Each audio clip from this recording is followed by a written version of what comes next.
اور ہماری مخلوق میں ایک جماعت ایسی بھی ہے جو حق کے موافق ہدایت کرتی ہے اور اس کے موافق انصاف بھی کرتی ہے، اور جو لوگ ہماری آیات کو جھٹلاتے ہیں ہم ان کو بتدریج گرفت میں لیے جا رہے ہیں، اس طور پر کہ ان کو خبر بھی نہیں، اور ان کو مہلت دیتا ہوں، بے شک میری تدبیر بڑی مضبوط ہے۔ کیا ان لوگوں نے اس بات پر غور نہ کیا کہ ان کے ساتھی کو ذرا بھی جنون نہیں، وہ تو صرف ایک صاف صاف ڈرانے والے ہیں؟ اور کیا ان لوگوں نے غور نہیں کیا آسمانوں اور زمین کے عالم میں اور دوسری چیزوں میں جو اللہ نے پیدا کی ہیں، اور اس بات میں کہ ممکن ہے کہ ان کی اجل قریب ہی آ پہنچی ہو؟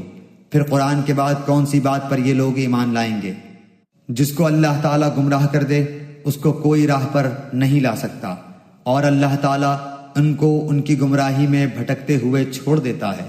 یہ لوگ آپ سے قیامت کے متعلق سوال کرتے ہیں کہ اس کا وقوع کب ہوگا؟ آپ فرما دیجئے کہ اس کا علم صرف میرے رب ہی کے پاس ہے، اس کے وقت پر اس کو سوا اللہ کے کوئی اور ظاہر نہ کرے گا۔ وہ آسمانوں اور زمین میں بڑا بھاری حادثہ ہوگا، وہ تم پر محض اچانک آ پڑے گی۔ وہ آپ سے اس طرح پوچھتے ہیں جیسے گویا آپ اس کی تحقیقات کر چکے ہیں۔ آپ فرما دیجئے کہ اس کا علم خاص اللہ ہی کے پاس ہے، لیکن اکثر لوگ نہیں جانتے۔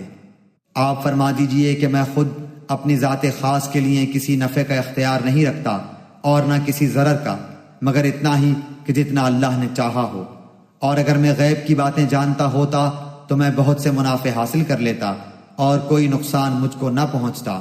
میں تو محض ڈرانے والا اور بشارت دینے والا ہوں ان لوگوں کو جو ایمان رکھتے ہیں۔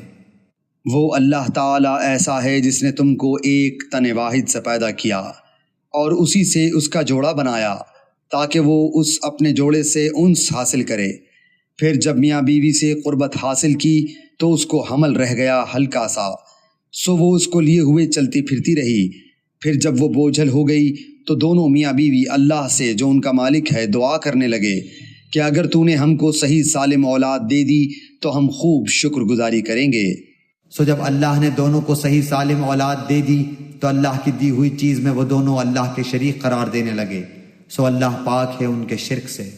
کیا ایسوں کو شریک ٹھہراتے ہیں جو کسی چیز کو پیدا نہ کر سکیں اور وہ خود ہی پیدا کیے گئے ہوں، اور وہ ان کو کسی قسم کی مدد نہیں دے سکتے اور وہ خود بھی مدد نہیں کر سکتے۔ اگر تم ان کی کوئی بات بتلانے کو پکارو تو تمہارے کہنے پر نہ چلیں، تمہارے اعتبار سے دونوں امر برابر ہیں، خواہ تم ان کو پکارو یا تم خاموش رہو۔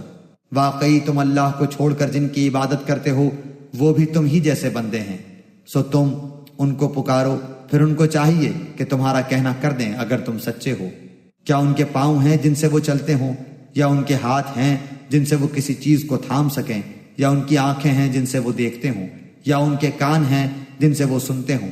آپ کہہ دیجئے تم اپنے سب شرکا کو بلا لو، پھر میری ضرر رسانی کی تدبیر کرو، پھر مجھ کو ذرا مہلت مت دو۔ یقیناً میرا مددگار اللہ تعالیٰ ہے جس نے یہ کتاب نازل فرمائی، اور وہ نیک بندوں کی مدد کرتا ہے۔ اور تم جن لوگوں کی اللہ کو چھوڑ کر عبادت کرتے ہو وہ تمہاری کچھ مدد نہیں کر سکتے اور نہ وہ اپنی مدد کر سکتے ہیں، اور ان کو اگر کوئی بات بتلانے کو پکارو تو اس کو نہ سنیں، اور ان کو آپ دیکھتے ہیں کہ گویا وہ آپ کو دیکھ رہے ہیں اور وہ کچھ بھی نہیں دیکھتے۔ آپ درگزر کو اختیار کریں، نیک کام کی تعلیم دیں اور جاہلوں سے ایک کنارہ ہو جائیں۔ اور اگر آپ کو کوئی وسوسہ شیطان کی طرف سے آنے لگے تو اللہ کی پناہ مانگ لیا کیجیے، بلا شبہ وہ خوب سننے والا خوب جاننے والا ہے۔